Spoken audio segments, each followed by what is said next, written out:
আসসালামু আলাইকুম। আজকে দুপুরের একটা মেনু শেয়ার করছি। এই তো বাড়ির পাশ থেকে কিছু কচু কেটে নিয়ে আসলাম।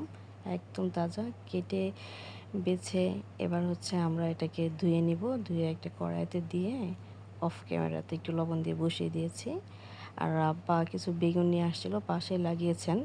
সেখান থেকে ৩ টা বেগুন নিলাম। এই তো একটু সরষের তেল দিয়ে এটাকে পোড়া বসিয়েছি। এটা পোড়া হলে বেগুন পোড়া ভর্তা খুবই মজা। আমার ছোট বোন হেল্প করছিল, চিংড়ি দিয়ে কচুতে দেওয়ার জন্য কেটে কুটে দিল। আর এদিকে আমার বেগুনটা পোড়া হয়ে গেছে, তাই মরিচ পেঁয়াজ এগুলো এখন আমি একটু এগুলো ডলে নিব।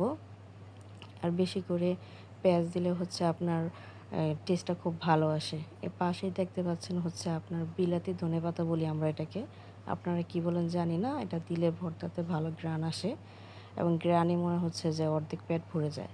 আর যেভাবে পেঁয়াজ মরিচ একসাথে যে মিশ্রণটা, এটা তো খুবই লোভনীয়, জিভে জল চলে আসতেছে। এই বেগুনগুলো দিয়ে দিচ্ছি। বেগুনের একটা বোটা ছিল, সেটা আমি একটু ফেলে দিলাম। এটাকে একটু মেখে নিলাম। মাখতেই যেন আমার হচ্ছে এখনই মনে হচ্ছে খেয়ে নেই খালি, অবশ্যই একটু খাবো। হচ্ছে এই হলো, একটু সরিষার তেল না দিলে হয় না, দিলে হচ্ছে আর একটু কালারটা ভালো আসে আর একটু সেন্ট আসে। এটা হচ্ছে আমার বেগুনের ফাইনাল লুক। এখন হচ্ছে আমি যে কচুটুকু চিংড়ি দিয়ে রান্না করে নিব, তেজপাতা দিলাম, একটু বেশি করে পেঁয়াজ কুচি দিলাম, দিয়ে একটু নাড়িয়ে চাড়িয়ে নিব। তারপরে হচ্ছে আপনার যেহেতু কচু গলা ধরতে পারে, আমার মা বলে রসুন বাটা একটু বেশি দিতে হয়, দিলে হচ্ছে গলা ধরার কোনো সুযোগ থাকে না। তো যখনই কচু রান্না করবেন একটু রসুন বাটা বেশি দিবেন।